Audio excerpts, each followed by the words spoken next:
मित्रांनो, मागच्या व्हिडिओ लेक्चरमध्ये आपण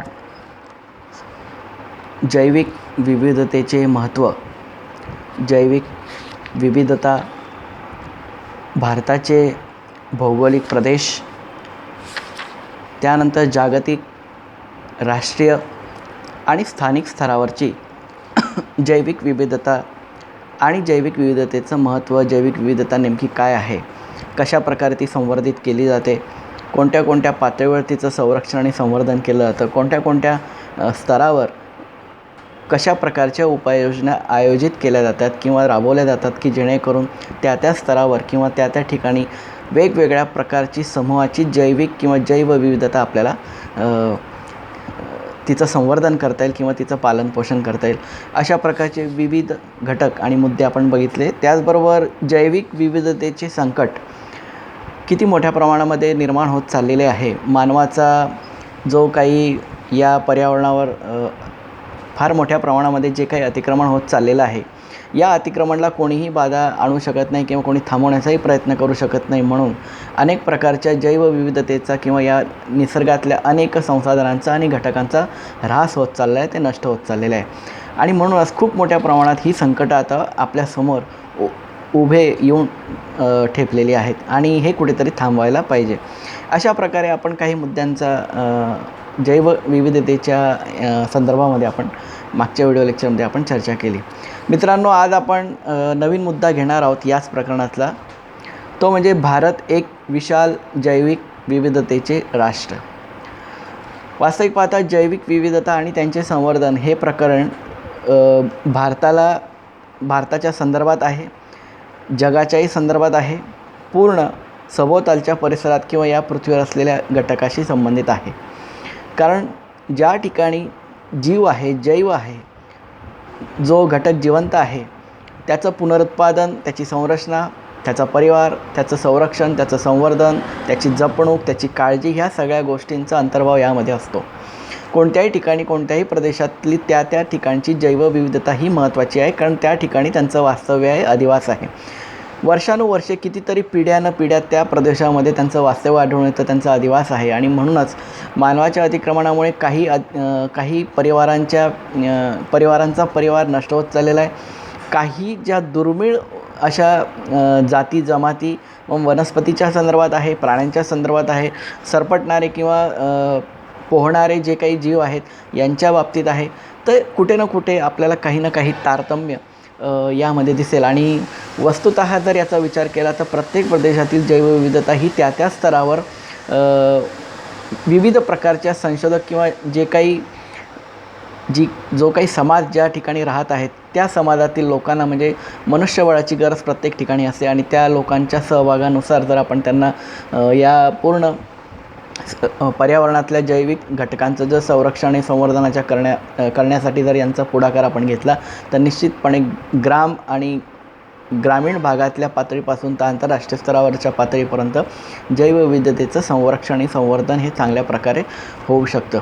मित्रांनो, भारत एक विशाल जैवविविधतेचे राष्ट्र आहे हे मान्य करायलाच हवं. भारत नुसतंच जैविक विविधतेचं राष्ट्र नाही आहे, तर बहुभाषिक देश, बहुभाषिक, अनेक प्रकारच्या बोलीभाषा, अनेक प्रकारच्या जाती जमाती, धर्म, अनेक प्रकारचे संप्रदाय या भारत किंवा या देशामध्ये आपल्याला दिसून येतील, यांचं वास्तव्य आहे. ज्याप्रमाणे मानवाच्या इतर प्रकारामधल्या असलेल्या धार्मिक आणि सामाजिक संरचना किंवा घटक पाहायला मिळतात, त्याचप्रमाणे पर्यावरणातले जे काही नैसर्गिक घटक आहे, जीवांच्या बाबतीत आहे, वनस्पतींच्या बाबतीत आहे, भौगोलिक स्वरूपातल्या किंवा काही प्राकृतिक रचना आपल्याला ज्या या भारतामध्ये विविध ठिकाणी अचंबित करतात किंवा अविश्वसनीय ठरवतात, त्या अशा प्रकारची विविधता आपल्याला या देशामध्ये पाहायला मिळेल. भारताचा इतिहास, भारताच्या निर्मितीच्या संदर्भामध्ये जो काही भाग आपल्याला मिळालेला आहे, हा भूभाग पृथ्वीच्या उत्पत्तीपासून मध्य आशियामध्ये निर्माण झालेला दिसून येतो. म्हणजे जेव्हा पृथ्वीची उत्पत्ती झाली, जेव्हा खंडांची निर्मिती झाली आणि खंडांच्या निर्मितीमध्ये जो सर्वात पहिला मुख्य भाग जो म्हटला जात होता किंवा जो निर्माण झाला, तो म्हणजे हा आपला मध्य आशिया. म्हणजे हा पूर्ण भारताचा भाग, भारतापासून तर जवळजवळ उत्तर आशियापर्यंत किंवा आजूबाजूचा प्रदेश म्हणजे एवढा खंड भूवेष्टित या पृथ्वीवर एकच एवढा हा खंड म्हणजे ज्याला आपण मध्य आशिया असं म्हणतो हा सर्वात पहिले निर्माण झालेला आहे.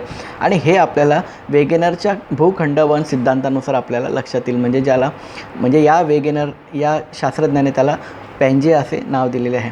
तर मित्रांनो, याच्यावरून आपल्याला लक्षात येईल की जी काही निर्मिती पृथ्वीवर जी काही सर्वप्रथम निर्माण झालेली आहे, मग ती भूखंडाच्या बाबतीत आहे. सर्वप्रथम जो काही जीव आहे, सगळ्या प्रकारच्या जाती जमाती हळूहळू जी काही जैविक घटक किंवा जीव निर्माण झाले ते या मध्य आशियात आणि मध्य आशियाच्या सभोवतालीच निर्माण झालेले पाहायला मिळतात. आणि म्हणूनच त्याच्यातला भारत हा सर्वात अविभाज्य आणि मुख्य आणि महत्त्वाचा घटक आहे की यामध्ये अनेक प्रकारचे पुरावे, काही संदर्भ आणि काही ऐतिहासिक नमुने या ठिकाणी मिळालेले दिसून येतात. सर्वात पहिला जो काही महाकाय असा सर्वात उंच असा असलेला जो काही डायनॉसॉर हा प्राणी जो आहे, या प्राण्याचे अवशेषसुद्धा आपल्याला सर्वात पहिले नर्मदा नदीच्या खोऱ्यांमध्ये किंवा त्या किनारी असलेल्या भागांमध्ये सापडलेले दिसून येतात. सर्वात पहिला महाकाय प्राणी, ज्या प्राण्यांचे अवशेष आपल्या मध्य आशियातल्या या भारतासारख्या देशामध्ये नर्मदा नदीच्या खोऱ्यात मिळतात. अनेक प्रकारची मानवी सांगाडा जो काही सर्वप्रथम या पृथ्वीवर निर्माण झालेला होता, जो काही मानव निर्माण झालेला होता, त्याचाच सांगाडा, त्याचा सापळासुद्धा याच देशामध्ये तापी नदीच्या पात्रामध्ये आपल्याला सापडलेला दिसून येतो. म्हणजे विचार करण्यासारखी गोष्ट आहे की किती मोठी ऐतिहासिक आणि भौगोलिक पार्श्वभूमी या देशाला लाभलेली आहे. एक वारसा जणू काही आपण या देशाच्या बाबतीमध्ये आपण जपत चाललेलो आहे. तर या मुद्द्यांवरून किंवा या गोष्टीवरून आपल्या लक्षात येईल की भारत किंवा आपला जो काही देश आहे हा किती अतिप्राचीन आहे, किती भौगोलिक आणि नैसर्गिक आणि विविधतेने नटलेला आणि संपन्न असा देश आहे. यावरून आपल्याला लक्षात येईल भारत एक विशाल जैविक विविधतेचे राष्ट्र म्हणूनच याला म्हटले गेलेले आहे. ज्याप्रमाणे अनेक प्रकारचे भौगोलिक नैसर्गिक प्रदेश आणि घटक या भारतासारख्या देशामध्ये सापडतात, आढळून येतात, त्याचप्रमाणे मानवाच्या जाती जमातीसुद्धा सापडतात, वास्तव्य करत आहेत. त्याचप्रमाणे अनेक प्रकारचे जीव, वनस्पती, जैविक घटकसुद्धा या ठिकाणी आपल्याला आढळून येतात. सर्वात जास्त जाती आणि जमाती आपल्या भारताच्या किंवा विविध प्रकारच्या जंगलांच्या क्षेत्रामध्ये किंवा नैसर्गिक घटकांमध्ये आपल्याला पाहायला मिळतील. आपल्या देशामध्ये साधारणपणे हिरव्या वनस्पतींची जी काही संख्या आहे ती जवळजवळ 45,000पेक्षा सर्वात जास्त, म्हणजे वनस्पतींच्या ज्या काही जाती विविध प्रकारात पाहिल्या जातात यांची संख्या 45,000पेक्षा जास्त आहे. आणि त्या आपल्या भारतासारख्या देशामध्ये म्हणजे सापडतात किंवा त्या जगत आहेत. जीवजंतू जे काही सूक्ष्मजीव आहेत किंवा जे काही जीवजंतू जे सापडतात त्यांची संख्या जवळजवळ 81,000पेक्षा जास्त प्रजाती या भारतासारख्या म्हणजे आपल्या देशामध्ये, या राष्ट्रामध्ये आढळून येतात.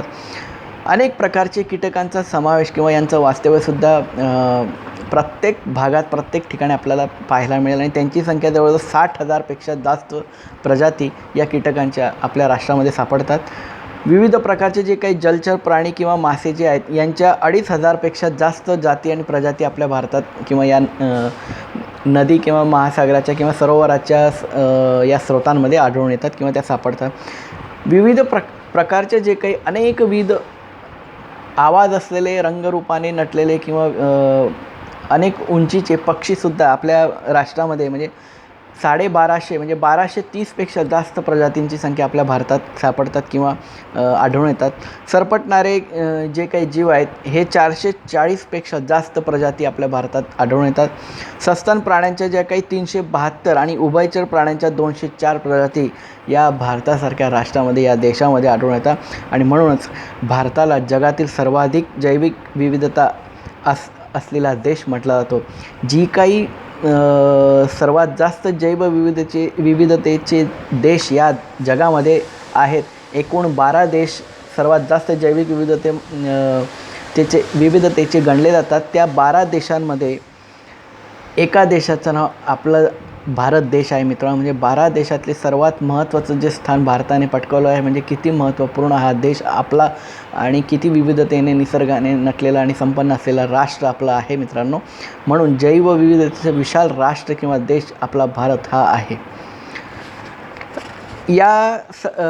ही आपण आकडेवारी पाहिली, परंतु काही प्रमाणामध्ये जी काही दिवसेंदिवस भारतातील सुद्धा लोकसंख्या जी झपाट्याने वाढत आहे आणि वाढत असलेल्या लोकसंख्येला हव्या असलेल्या ज्या काही गरजा या निसर्गातून आणि मानवनिर्मित निर्माण केल्यानंतर मानवासाठी त्या प्राप्त करून त्यांना ते मिळवल्या जातात. मित्रांनो, अनेक प्रकारची नैसर्गिक संसाधनांची किंवा अनेक जीव ज्या नैसर्गिक संसाधनावर किंवा ज्या घटकांवर अवलंबून होते ते जीव कालांतराने नष्ट का झाले? कारण त्या ठिकाणची असलेली जी काही नैसर्गिक संसाधने आहेत ती पूर्णपणे नष्ट झाली आणि त्याच्यामुळे त्या संसाधनांवर जी काही जैविक किंवा जी काही संरचना अवलंबून होती ती आपोआपच नष्ट झालेली दिसून येते. म्हणून भारतातील अशा अनेक संकटग्रस्त किंवा समस्या असलेल्या ज्या काही प्रजाती आहेत त्या काही नामशेष होण्याच्या मार्गावर आहेत, काही नष्ट होण्याच्या मार्गावर आहेत, काही असे ठराविकच 4-5 संख्येच्या आतमध्येच जिवंत असलेले जीव किंवा पशु किंवा पक्षी किंवा प्राणी आपल्याला सापडतात.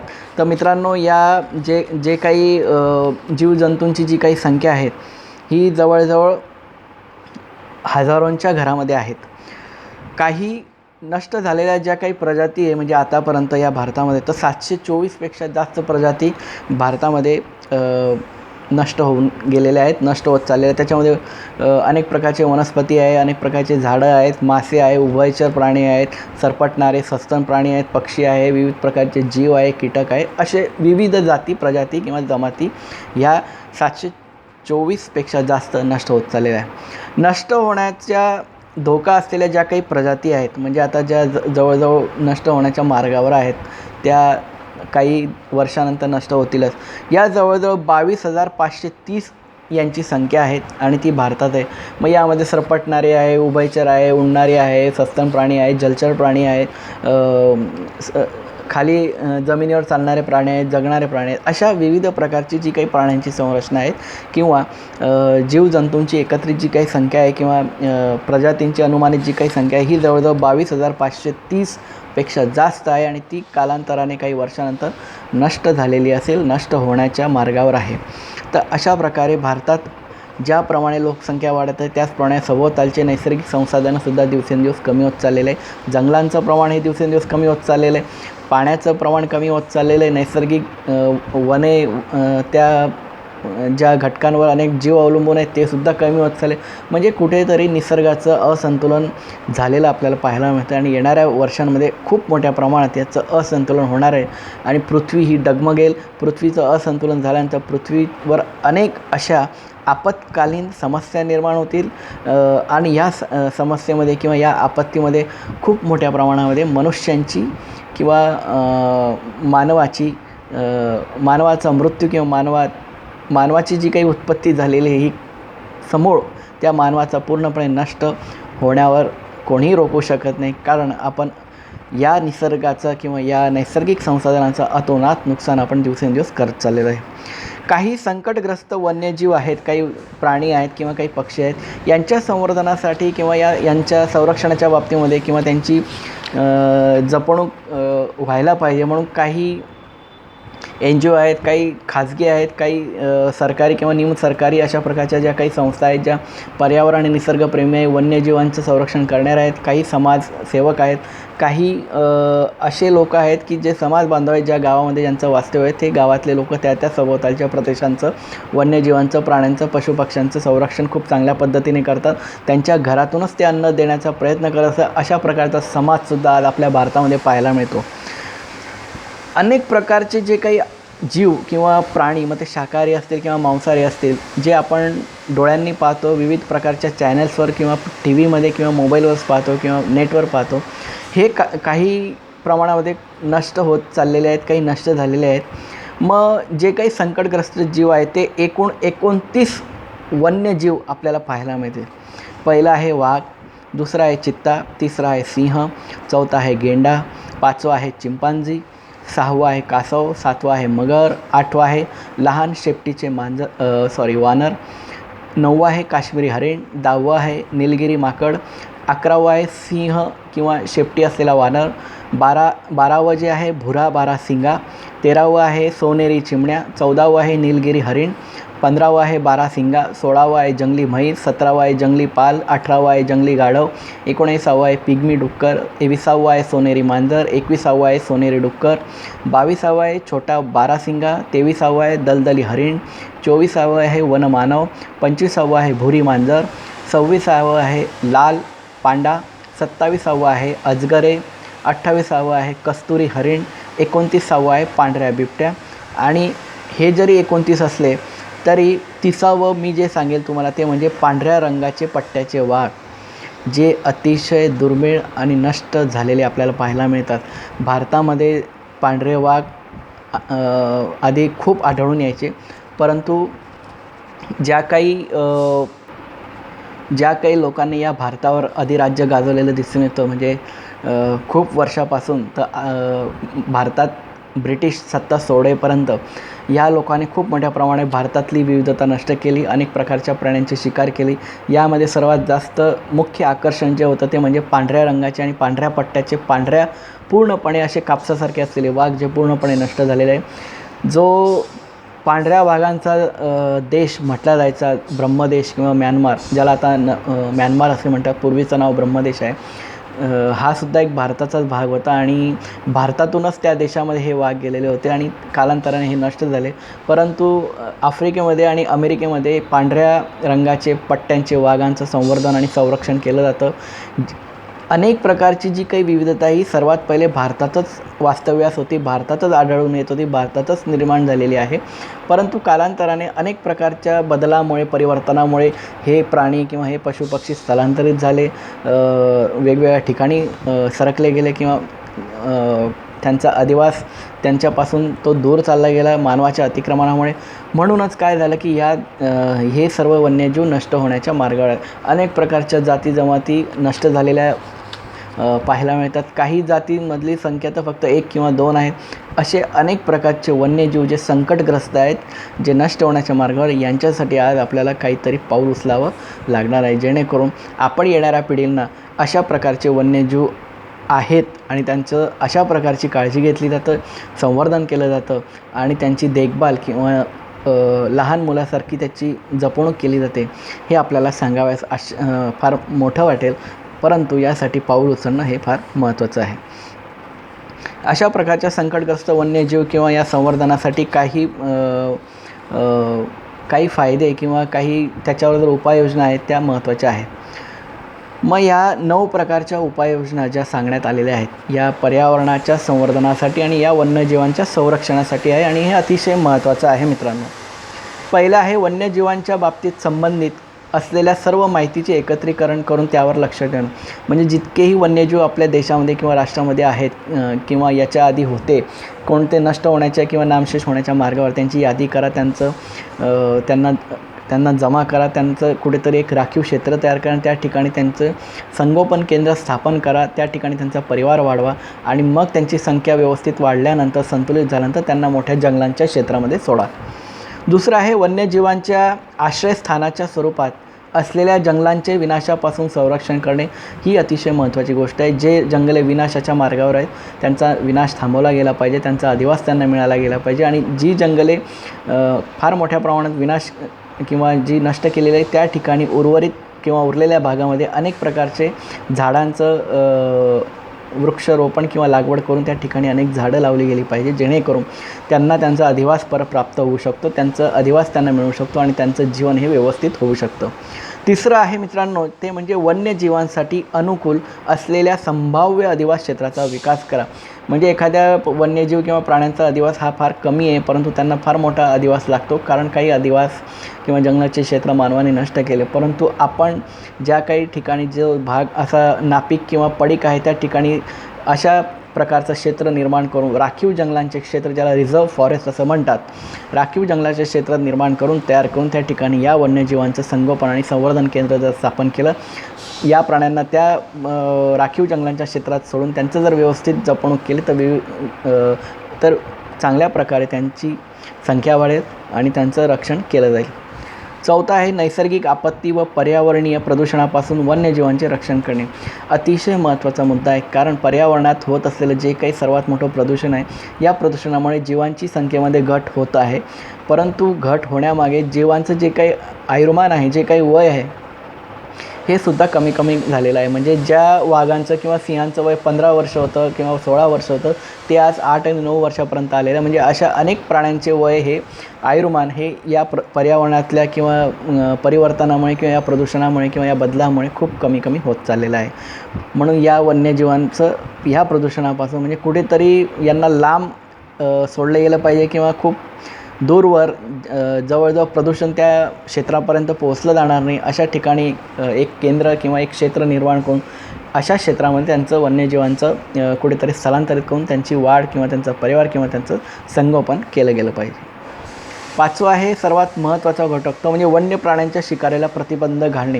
हा अतिशय महत्त्वाचा मुद्दा आहे. परंतु जे वन संरक्षक किंवा वन क्षेत्रपाल जे नेमलेले असतात, तेच मुळात भ्रष्टाचारी असतात आणि अनेक प्रकारच्या पैशांचं लालच देऊन काही मोठमोठ्या लोकांना जंगलाच्या क्षेत्रामध्ये घुसवून देऊन ही लोकं शिकार करतात आणि त्याच्यामुळेच अनेक प्रकारची जाती आणि जमाती किंवा या प्रजाती नष्ट होत चाललेल्या आहे. कायद्यांचं बंधन दाखवायला गेलं पाहिजे, कडक कायदे निर्माण झाले गेले पाहिजे. त्या कायद्यांची अंमलबजावणी ही काटेकोरपणे जर राबवली गेली आणि निश्चितपणे जर दंडात्मक कारवाई जर योग्य पद्धतीने जर झाली, कुठल्याही प्रकारचं लालच न घेता आणि पक्षपणे, तर निश्चितपणे कुठेतरी वन्यजीव किंवा त्यांचं संरक्षण हे होऊ शकतं, त्यांची शिकार होणार नाही.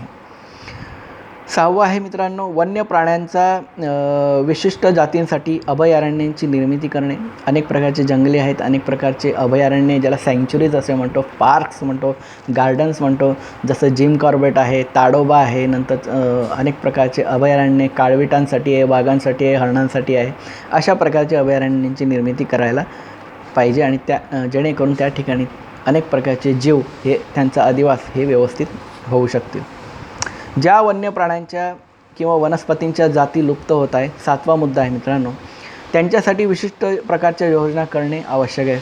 म्हणजे अनेक प्रकारच्या वनस्पती आणि वन्यजीवांच्या जाती लुप्त म्हणजे काय नष्ट होत चाललेल्या आहे. परंतु काही जातींमध्ये जी काही ठराविक संख्या आज जिवंत आहे, म्हणजे 2-3च्या घरामध्ये आहे, त्या 2-3 जे काही संख्या असलेली जे काही वन्यजीव आहे, यांची संख्या कशा प्रकारे वाढेल किंवा वाढ होईल, त्यांचा परिवार कसा वाढेल, म्हणजे जेणेकरून हे लुप्त होण्यापासून वाचले जातील, त्यांना वाचवण्याचा प्रयत्न होईल. म्हणून अशा प्रकारे त्यांचं संगोपन, त्यांचं संवर्धन एक विशिष्ट प्रकारची टीम त्यांच्या मागे लावून देखरेख करण्यासाठी जर आपण तयार केली, तर चांगल्या प्रकारे जे काही लुप्त होत चाललेल्या जाती किंवा वन्यजीव असतील, जमाती असतील, यांचं निश्चितचपणे संख्येमध्ये वाढ होईल, त्या वाढवल्या जातील आणि या पर्यावरणाच्या परिसंस्थेमधले असलेली जी काही साखळी आहे, ही साखळी संतुलित राहू शकते.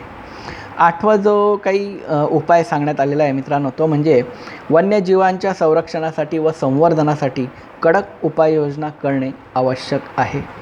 कडक उपाययोजना म्हणजे कायद्याची अंमलबजावणी, कडक कारवाई, दंडात्मक कारवाई किंवा जे काही असेल ते काटेकोरपणे आणि कडक प्रमाणे जर राबवण्याचा प्रयत्न झाला आणि शासन असलं पाहिजे प्रत्येक कारवाईवर, गोष्टीवर, तरच ते कुठेतरी होऊ शकतं. आठवं आहे नववं जे महत्त्वाचं आहे ते म्हणजे वन्यजीवांच्या योग्य व्यवस्थापनेसाठी जनतेमध्ये जागरूकता निर्माण करणे आवश्यक आहे. अतिशय महत्त्वाचा मुद्दा आहे. पर्यावरणातल्या अनेक गोष्टींचा ऱ्हास होत चाललेला आहे, नैसर्गिक संसाधनांचा ऱ्हास होत चाललेला आहे. निसर्गामध्ये असलेले जे काही अनेक प्रकारचे वन्यजीव आहेत, वनस्पती आहे, पशुपक्षी, प्राणी आहेत, यासुद्धा नामशेष होण्याच्या मार्गावर आहे. यांची कुठेतरी जनजागृती, समुपदेशन आणि एक प्रकारची मोहीम जर राबवण्याचा प्रयत्न केला, आपल्या गावामध्ये किंवा आपण ज्या खेड्यामध्ये राहतो आहोत, त्या खेड्यांमध्ये जर आपल्या आजूबाजूला किंवा आपल्या भागात जी काही प्राणी संचार करत आहेत, त्यांचा अधिवास आहे, त्या प्राण्यांची माहिती जर व्यवस्थित आपल्या पोलीस पाटील किंवा सरपंचाच्या मदतीने एकत्र करून त्या गावातल्या लोकांना जर सांगितली, तर निश्चितपणे ती लोकं घाबरणार नाहीत. उलट चांगल्या प्रकारे पुढाकार घेऊन त्या जीवांची रक्षा करतील, संरक्षण देतील आणि अनेक प्रकारची काळजी घेतली जाईल आणि खूप चांगल्या प्रकारे ते जीव जगले जातील आणि जपवले जातील. अशा प्रकारचा पुढाकार घेणं फार महत्त्वाचं आहे. त्याचबरोबर महाविद्यालयातील विद्यार्थी आहे, लहान पहिलीपासून तर 12वी किंवा 10वीपर्यंत जे काही विद्यार्थी आहे, या विद्यार्थ्यांना अशा प्रकारचं जनजागृती, समुपदेशन आणि या सर्व घटकांची व वन्यजीवांची किंवा या प्राण्यांची माहिती देणं बंधनकारक असायला पाहिजे, आवश्यक आहे. तेव्हा कुठे यांना प्राण्यांबद्दल, निसर्गाबद्दल, वनस्पतीबद्दल, या जैविक विविधतेबद्दल एक आकर्षण राहील, एक त्यांचा सॉफ्ट कॉर्नर राहील. आणि निसर्ग किती महान आहे, पर्यावरण किती महान आणि मोठं आहे. पर्यावरणाची पूजा जर आपण केली नाही, पर्यावरणाचा ऱ्हास जर आपण केला किंवा पर्यावरणातले घटक आपण नष्ट केले, तर कशाप्रकारे मानवाचा विनाश हा लवकरात लवकर होईल या बाबतीतसुद्धा जनजागृती करून पर्यावरणातली आणि निसर्गातील घटकांची संवर्धनाची भूमिका प्रत्येक मानवाने, प्रत्येक व्यक्तीने उचलली गेली पाहिजे. त्याला त्याबद्दल ज्ञान झालं पाहिजे, त्याचा IQ वाढला पाहिजे, त्याचा बुद्ध्यांक वाढला पाहिजे. आणि तेव्हाच तो ती गोष्ट सामर्थ्यपणे करू शकतो आणि लढवू शकतो. आपल्यापासूनच सुरुवात करा. जे कोणी हे लेक्चर ऐकत आहेत त्या ठिकाणी, त्या आपल्या परिसरातली जी काही वन्यजीवांची जी काही संख्या आहेत, कोणते वन्यजीव किंवा प्राणी आढळतात त्यांची माहिती गोळा करा. आपल्या पोलीस पाटलांच्या मदतीने आणि सरपंचाच्या मदतीने ती किंवा आपल्या तालुक्याच्या ठिकाणी जे काही वन संरक्षक किंवा वनक्षेत्रपाल असतात यांच्या मदतीने एखादा कार्यक्रम ठेवा. त्या माहितीचं पूर्णपणे संपूर्ण गावातल्या लोकांना सांगा, समुपदेशन करा. कुठल्याही प्रकारची हानी या प्राण्यांपासून होत नाही. प्राणी मानवाच्या अंगावर किंवा मानवावर केव्हा येतात किंवा केव्हा मानवाला मारण्याचा प्रयत्न केला जातात, जेव्हा हा मानव त्या प्राण्यांचा अधिवास हिरावून घेतो, त्यांचं क्षेत्र हडपवून घेतो आणि त्यांना हव्या असलेल्या त्यांच्या संख्येचा नाश करत असतो, नष्ट करत असतो. म्हणूनच तेव्हा तो प्राणी मानवावर हमले करतो. असं होऊ नये म्हणून आपल्याला या सगळ्या गोष्टींचं पालन करणं अत्यंत महत्त्वाचं आहे. आणि म्हणूनच या ठिकाणी आपल्याला काही गोष्टी या नियमाने आणि नित्य कर्तव्याने करणे हे बंधनकारक आहे. अशा प्रकारे या काही उपाययोजना आहेत आणि या उपाययोजना राबवणे अतिशय महत्त्वाचं आहे. सुरुवात ही आपल्यापासूनच झाली पाहिजे. याच्यानंतरचा जो पुढचा भाग आहे मित्रांनो, तो आपण पुढच्या व्हिडिओ लेक्चरमध्ये घेऊया.